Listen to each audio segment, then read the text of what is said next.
place here, and that enables anyone who elects dependent coverage under your medical, plus any of the coverage under dental or vision, to be paid with pre-tax payroll dollars. So in effect, when you think about the fact that if you were paying tax and then paying these, it would be a lot more expensive, in fact, almost 30% more.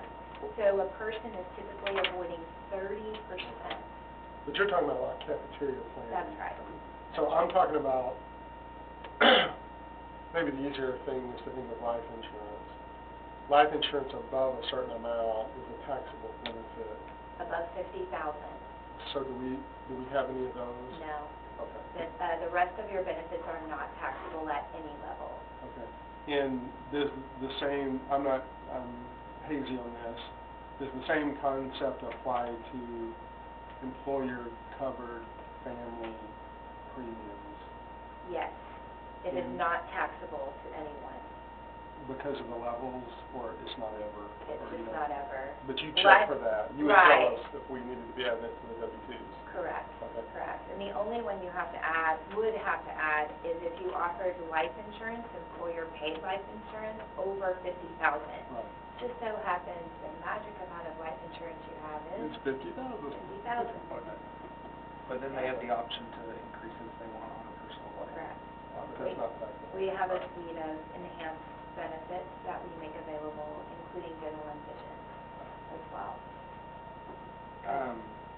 Have we had any employees not get the coverage for them and their family that they need with going with this plan? Have you heard that from anybody? I haven't heard that, have you, Paul? I mean, when I sign employees up, they see that to add their children, their family, your spouse, it is high. But they have been able to go out by themselves and get coverage to cover their children or spouse or whatever on their own. That's a lot cheaper. Do Obamacare. Yeah, and that's always been the case. And that's very standard. Is that School because pays of, that as well. Yes. why? School pays that as well. Because of pay? I don't know what it is, but like, I mean, I can help a little bit maybe. That in the corporate world, companies typically cover a portion of the family coverage. Governments don't. Governments, if you add family or additional coverage, you pay 100% of the additional, whereas corporate America has to do that. it's really So it's not as extreme for us. Is that true? I mean, that's my experience. It's true. We are seeing changes in how cities and government are funding because they are more competing for talent. But yes, it is most common that a person would pay the full premium for their dependent.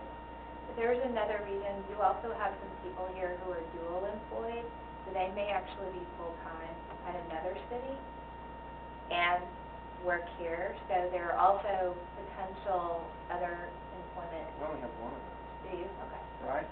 We only have one. Okay. Best looking fire chief you got. Okay, just making sure we didn't have other people that were having to work 2 jobs just to get like full-time jobs. But the other distinction is in corporate America, typically, my experience, an employee only would pay part of their health care costs.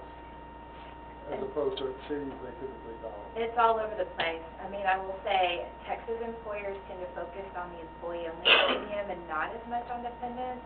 But the larger the employer and the more national the employer, the more you're going to see different contribution strategies and more towards dependents. In fact, even on the outer edges of our country, more union-focused, they're more dependent-focused on the coverage and contributing. But in Texas, we find most employers are paying the bulk of the dollars towards the employee premium and not so much on dependents. So if we finally get into a position where we're in the black each year, is there a potential that you could present to us something where that we as a city could take on some of the costs and make it cheaper for our employees to cover their family versus them having to go get it somewhere else? Absolutely. Okay. So that's definitely probably a part of a future budget workshop. Yeah. I agree No, with actually, you. I don't think it's going to be able to happen this year, but at least if we can plan for that to kind of, that be a point of maybe retention or hiring where we're maybe covering more health and stuff like that, then we will need to look at that. So in addition to the medical and the health reimbursement arrangement that we've discussed already, just for you to know, the coverages, the other coverages that we make available to the employees include voluntary dental coverage with Guardian, voluntary vision coverage with Guardian. We also, through Mutual of Omaha, offer the employer-paid life insurance, that's the $50,000, voluntary life insurance, voluntary short-term and long-term disability, and last but certainly not least, the city also pays for a telemedicine benefit for the entire household, and that is paid 100% by the city. All the items that I've just mentioned to you are in rate guarantee, or they renewed with no benefit or rate changes, so we did not put those in your packet.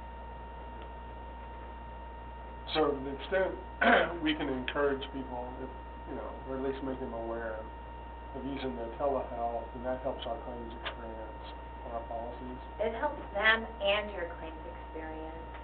Even just one emergency room visit avoided, which does happen quite often, that we can use telemedicine to avoid an ER visit. It is probably a favorite benefit of ours at Brinson, and you all also do really well with it. And it's not just for your employees, it's for the whole household, regardless of who's in the household. I've even used it for a house guest one time. So it's an amazing benefit. It's completely free, and it's available 24/7.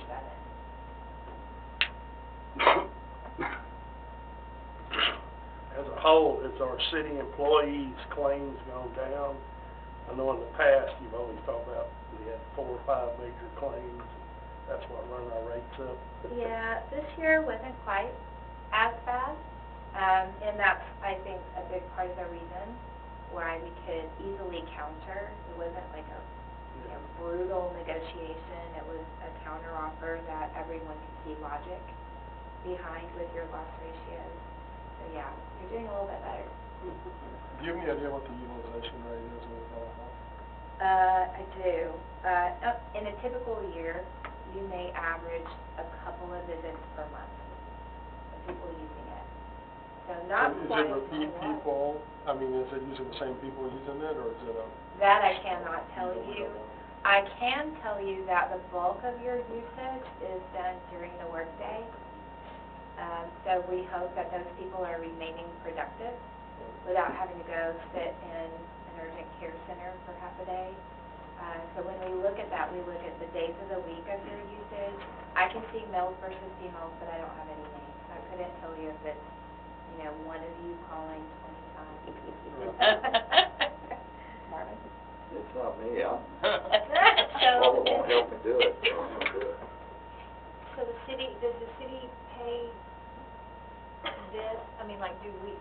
Yes. What does that cost Premium, the we city? pay a premium. The city Oh, this pays is for included in telemedicine for all employees, and I believe it's $7 Oh, okay. Per employee. a month. Per month. So $84 a year. And how many belly buttons do we have? 60, or belly buttons, we got 60 90. employees is all you pay, yeah, that's right. That's based on employee count. People But never anybody in forget the when I family say can use belly it. button. Oh, yeah, Okay. So 5,000, less than So- 5,000 a month. Marvin, with this, the one that's highlighted in, or boxed in red, Yes, sir. this is taking what you put in here about the deficit, it's taking it down? Yes, sir. Okay. Yeah, when we done it, in the general, it brought it down to 26,000.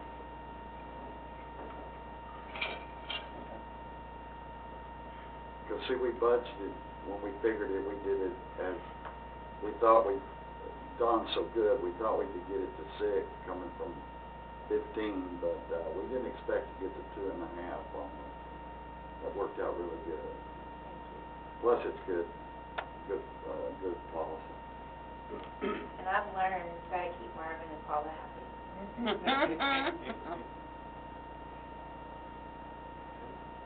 Motion? I make a motion to approve the employee health, life, medical insurance rates for claim year October 1st, 2023 through September 30th,